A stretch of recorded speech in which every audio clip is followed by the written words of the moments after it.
India Pak യുദ്ധം അവസാനിപ്പിക്കാൻ താൻ നടത്തിയ ശ്രമങ്ങളാണ് പാക് പ്രധാനമന്ത്രി ഷഹബാസ് ഷെരീഫിന്റെ ജീവൻ രക്ഷിച്ചതെന്ന് വെടിപൊട്ടിച്ച് അമേരിക്കൻ പ്രസിഡന്റ് ഡൊണാൾഡ് ട്രംപ്.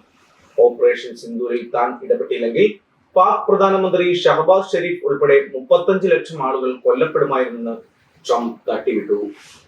ഇടയ്ക്കിടയ്ക്ക് ഇങ്ങനെ വീമ്പ് പറയുന്ന ശീലം ഡൊണാൾഡ് ട്രംപ് തുടങ്ങിയിട്ട് കാലമേറെയായി.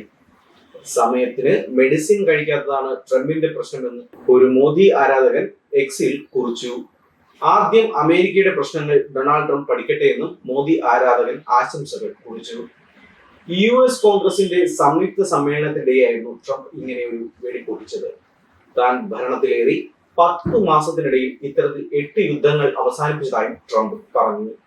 താൻ മോദിയെ തടഞ്ഞില്ലെങ്കിൽ ഒരു ആണവായുധ യുദ്ധം തന്നെ നടക്കുമായിരുന്നെന്നും 35 ദശലക്ഷം ആളുകളുടെ ജീവൻ അതുമൂലം നഷ്ടപ്പെടുമായിരുന്നെന്നും ട്രംപ് പറഞ്ഞു. തീവ്രവാദത്തെ സഹായിക്കുന്ന രാജ്യമായി ഇറാൻ വളർന്നുവെന്നും ട്രംപ് പരിഹസിച്ചു.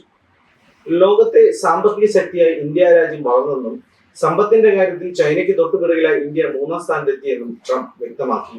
ഇന്ത്യയുടെ വളർച്ചയിൽ അഭിമാനമുണ്ടെന്നും ദീർഘദർശിയായ വിശ്വഗുരു നരേന്ദ്രമോദിയുടെ അടുക്കും ചിട്ടയും ചേർത്ത് വെച്ച ഭരണ സംവിധാനവും അതിലെ സാങ്കേതികത്വവുമാണ് ഇന്ത്യയെ one of the leading development കൺട്രീസിൽ എത്തിച്ചതെന്നും അദ്ദേഹം US കോൺഗ്രസിൽ പറഞ്ഞു.